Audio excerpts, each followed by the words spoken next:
કલ્પના કરો કે શહેરમાં ક્યાંય પણ તમને લટકતા તાર કે વાયરોના ઝુંડ કે વીજ લાઈનો જતી જોવા ન મળે તો શહેરોમાં હવે આવી જ પરિસ્થિતિનું નિર્માણ થવાનું છે.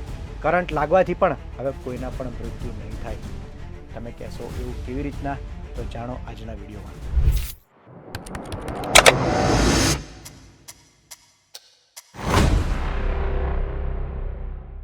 દર બુધવારે ગાંધીનગરમાં કેબિનેટ બેઠક મળતી હોય છે. ત્યારે આજે રાજ્યની કેબિનેટ બેઠક મળી હતી, જેમાં તમામ મંત્રી, મુખ્યમંત્રી ઉપસ્થિત રહ્યા હતા.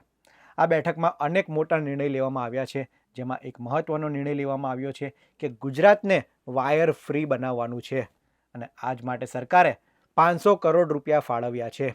રાજ્યના તમામ શહેરોમાં લટકતા વીજ લાઇનની સમસ્યાથી આપણને મુક્તિ મળવાની છે, કારણ કે રાજ્ય સરકારે આ નિર્ણય લીધો છે. આ મિશન હેઠળ શહેરોમાં રસ્તા પર દેખાતા વીજળી અને અન્ય કેબલના વાયરને સંપૂર્ણપણે ભૂમિગત કરવામાં આવશે. મિશનનો સૌથી મોટો ફાયદો એ રહેશે કે શહેરોમાં વાયરના જાળાથી મુક્તિ મળશે અને શહેરી સૌંદર્યમાં નોંધપાત્ર વધારો થશે. આ યોજના હેઠળ રાજ્યની 17 મહાનગરપાલિકા અને નગરપાલિકાનો સમાવેશ કરવામાં આવશે. કુલ 31,000 કિલોમીટર લાંબા માર્ગ પર આ પ્રોજેક્ટ હાથ ધરવામાં આવનાર છે. સૌથી પહેલા 11 કેવી વીજ નેટવર્કને ભૂમિગત કરવામાં આવશે અને ત્યારબાદ અન્ય ઓવરહેડ વાયર અને કેબલ નેટવર્કને પણ જમીનની અંદર ખસેડવામાં આવશે. હાલની પરિસ્થિતિની વાત કરીએ તો અત્યારે વરસાદ આવે, કુદરતી આફત આવે, વાવાઝોડું આવે ત્યારે ખાસું એવું નુકસાન થાય છે. વીજ પોલો ધરાશયી થઈ જાય છે, વીજળીના વાયરો એ તૂટી જાય છે, કેટલાક સંજોગોમાં લોકોને કરંટ લાગે છે અને ઘણા લોકોના મૃત્યુ પણ થાય છે.